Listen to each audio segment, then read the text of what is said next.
Hello guys and welcome back. I am sick as you see and you can hear my hair is fucked. I look like shit. But today I'm gonna talk about a fictional story that happened to me when I was 16. I do not condone the use of legal or illegal drugs, and all I'm saying here is for entertainment purposes and informational purposes only.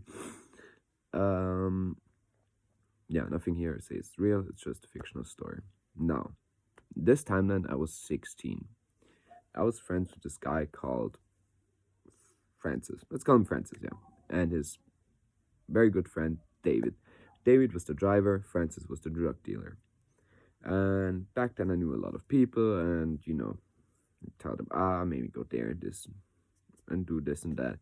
So I got money or coke every day where I just drove around and maybe told them, I'll go to this place, there, maybe. And the driver did the same. Just he was actually involved. I wasn't involved at all. So Francis always gave us coke, as I said. Me a little bit less, just a gram, and the driver more. And normally me and Francis always did coke, like all day long, from 8 in the morning till 8 at night, all day. But the driver didn't because he had to drive. David had to drive, So, but this day, we thought, and David thought, we should all do coke while we were driving. David is very paranoid. We had a shit ton of coke, like 30 grams of coke in the car, which is a lot if you drive around. And David is not the best driver, and he is aware of that, which is not bad. But in this scenario, it turns very bad, very quick. So, me and Francis do a line, I don't know, this big, this long, this big, I don't know. I don't know the length and by I don't know the size, whatever. But like that amount. So David does it too. And he gets very paranoid. Which normally doesn't really get too paranoid. Even on coke. He's just a paranoid person, but he doesn't get to that point where he's like not able to do anything anymore. He had like full on anxiety. And I noticed because he was driving very erratically and weird. And we were doing this like the whole summer back then to I don't know. I don't know the date. I don't want to say the date. Whatever. But when I was 16 in the summer. So David drove to like one of his friends. And we were like out at the tennis place where we always chilled because it was like a abandoned tennis place. Nobody went there. So we drove out. And Francis was already making comments like, what the fuck is going on? Because he was driving super, super weird. And the second we went to the street where like all the cars are, the public one, not the fucking deserted road, we hit a car. On the back bumper, we like grazed it. So David's car was his dad's car. He gave it to him because he turned 18 and so he can drive to work and whatever. Well, he grazed the car. David's car, like the front bumper, I hope it's called like that, was completely scratched up on the left side. And the other car that he hit was like black, so it had like a small dent and few scratches.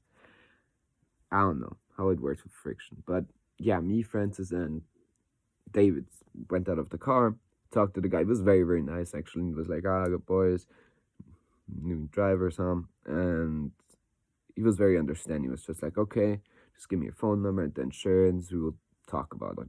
He was like, I don't have time for this now. Just go. I swear to God, nobody would believe this story. I wish I would still have the videos, but I obviously can't show them, besides the car, maybe if I find them. So, we went to a gas station to another province, because we met up with other people there. And yeah, they did their thing. I went inside, grabbed something to drink. The second we drove out of the gas station from the back, he fucking grazed a fucking truck. Like the big ones. He grazed the fucking wheels. Nobody was there, so we drove out fast.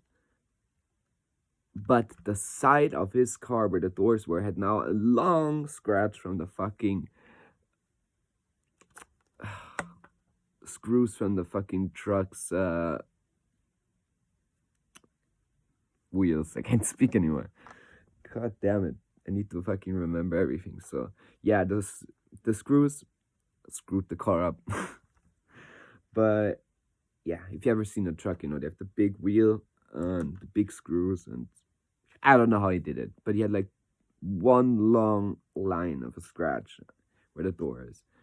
So we were like, okay, now it's two incidents. We were laughing, made fun of David even more. So then we met up with more people, looked at the fucking car, and everyone was laughing at him so hard. And he did another fucking line, and you won't believe me. In front of the cops, we picked up another friend of him, and he had like a lot of weed with him. And I don't know why everybody was a criminal back then. We brought him to another place, so he gave us like 5 grams of weed, drove him for like 20 minutes, and in front of the cops, I kid you not, he goes out, doesn't even need to have a name, David hits a car, now this time actually hard, like actually dented the car in front of him, and us, our car. And in our car was like this prop gun. It was not a real gun, but it could still shoot. I don't know, like those Russian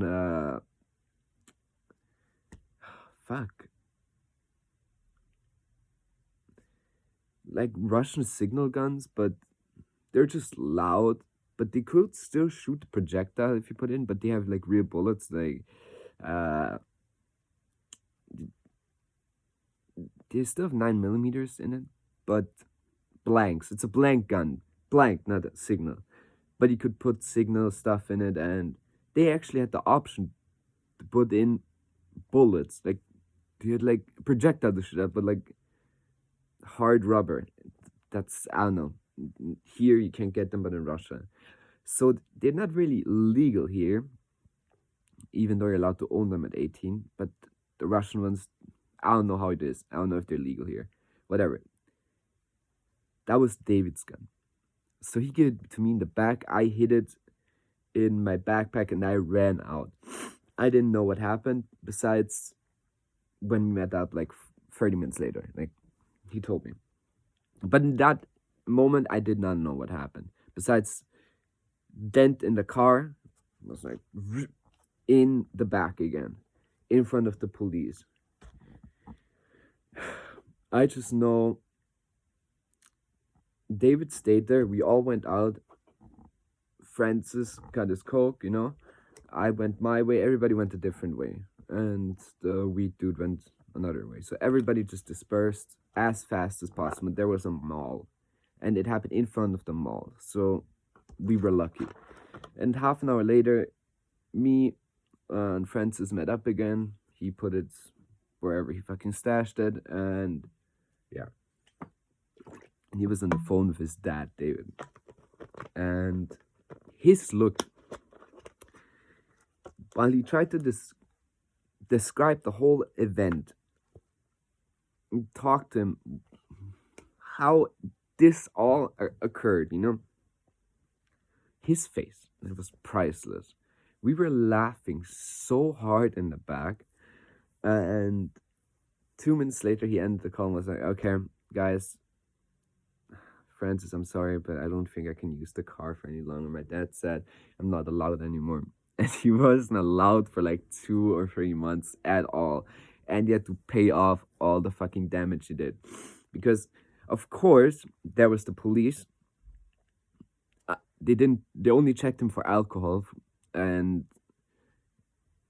he was so lucky that they didn't test him for any drugs, because it didn't smell like weed in there, because the stupid weed was like vacuum packaged, and the little bit we got was in a very tight sealed bag as well. So, and it was immediately put in the backpack and we dispersed after that. So it didn't smell like weed at all, because all doors were open after that. And yeah, so very lucky for him. I mean, it could have smelled a little bit in the back, but yeah, he also had those trees that smell so intensely you get a headache. But yeah, they didn't check his car or anything, and he had to pay it off. His insurance didn't cover much. I think they covered like for one car, like the first one, where it just scratched it, but for the last one, they really didn't. So yeah, it was like 3 months of us like taking every other way of transportation that we could get, mostly taxis, but we lost out on a lot of money on that. Like I got enough money, but my friend lost out on a lot of money.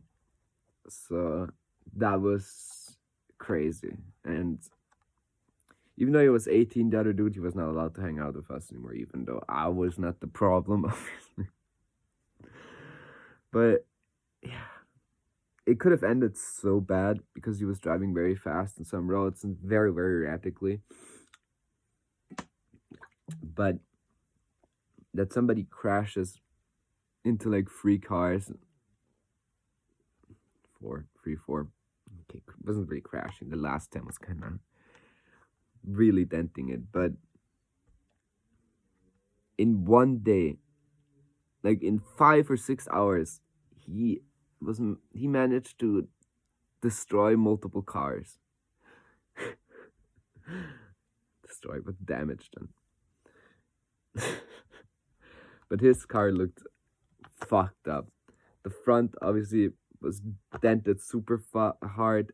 The right side was scratched. The left side of the car was also scratched from the screw, but a super long scratch. So yeah, I don't know how they got that off.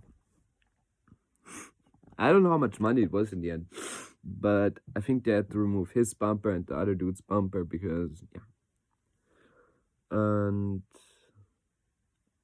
but he still had his license. I never met him after that anymore, but I think he probably still has his license if he's dead. But yeah, crazy story. I'm sorry that I couldn't articulate that well this story, because I had to put it all out from my head and I couldn't write it down, and I was honestly too lazy to write it down and make a script. But I really wanted to tell the story. Don't do drugs while you drive. Never ever. And if you have a friend that does it and you're in it, get out for real. Take another car, take a taxi home. Rather pay than get into a stupid situation or maybe even get your life ended, you know? It's not worth it. Even if you think in that moment, it's convenience, but your life is more of a convenience than anything else. So, guys, stay safe. Don't do drugs at all. Trust me, it's not worth it. And yeah, hope y'all have a great day. Thank you for listening this far.